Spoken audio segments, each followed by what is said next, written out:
How's it going, guys? Welcome back. Last night on Monday Night Raw, we seen the wild card rule put into effect by Vince McMahon, the quote-unquote wild card rule, where 3 men can come over from Raw to go to Smackdown, or 3 can go to Smackdown. Or long story short, we know where this is going.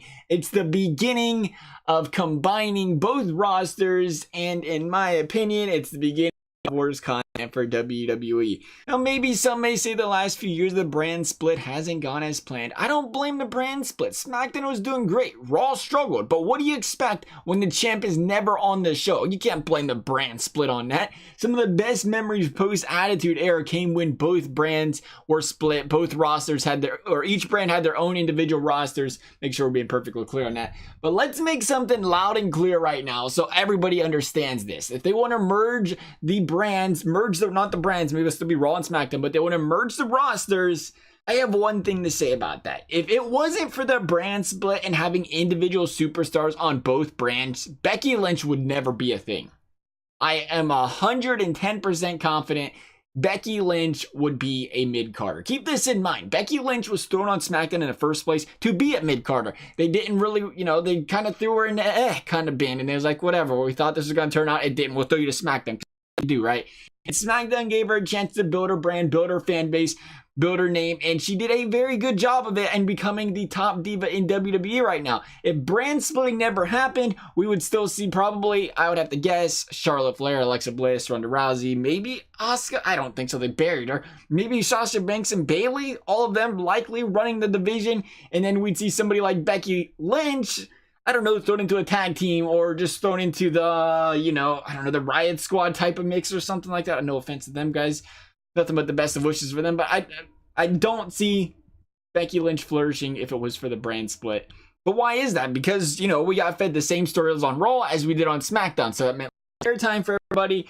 And to be completely honest, it was like a recycled version of Raw getting thrown on SmackDown, unfortunately, and it made SmackDown far less enjoyable. I definitely did take a big absence from SmackDown when they merged those two brands. SmackDown was my go-to for a while, was the only thing I used to ever watch, and then, that happened. It's like, I gotta take a step back.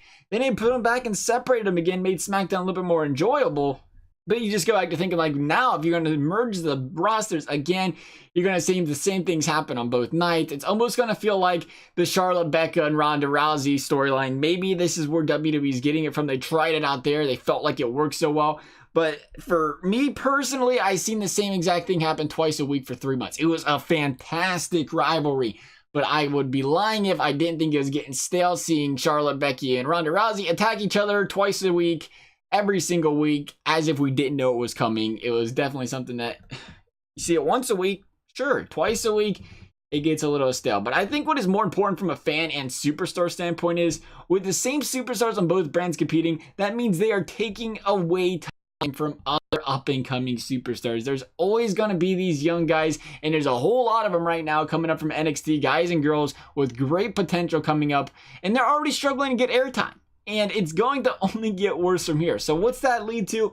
Well, 5 years from now, we have a lot less characters that get built up to be main event stars because they were never pushed to be one when it came to getting brought up in the first place. And we end up with Brock Lesnar holding the WWE title for 3 years once again. But I'm going to leave with this question. AJ Styles lived up to all the hype when entering WWE because he became the face of SmackDown. Where would AJ Styles be right now if there was no brand split? What if he joined on a merged roster? He's a smaller guy. Was he going to face Brock? Was he going to face Roman? Was Vince going to put a smaller guy like AJ Styles up against Braun Strowman in those title pictures over the past few years of those type of rivalries? I highly doubt it. And more importantly, the other question is, was he even going to knock any of them out of the title picture in the first place? I truly do not think so. Remember, they strapped the U.S. title around AJ Styles when he first came in. You know how WWE feels about the U.S. Championship, but look what happened to Samoa Joe. So you can't even say, well, it's AJ Styles. It couldn't have happened. He was an elite, indie scene guy. Well, so was Samoa Joe, and look what happened to him. I truly believe if there was no roster split, there was a very good chance AJ Styles was thrown into the back of the bus, much like someone like Samoa Joe ended up with, or even Shinsuke Nakamura. He got one chance, and then he got buried. I hope it doesn't happen, but it looks like it's gonna happen. I really hope there isn't a merge of rosters that's permanent. I just don't get why SmackDown's getting treated like the ugly stepchild still if they're going to Raw or going to Fox. I don't get it. I don't know. Let me know what you guys are thinking. How you guys feel about a merge? How you guys feel about keeping it split? As always, thank you guys for watching. We'll see you next time.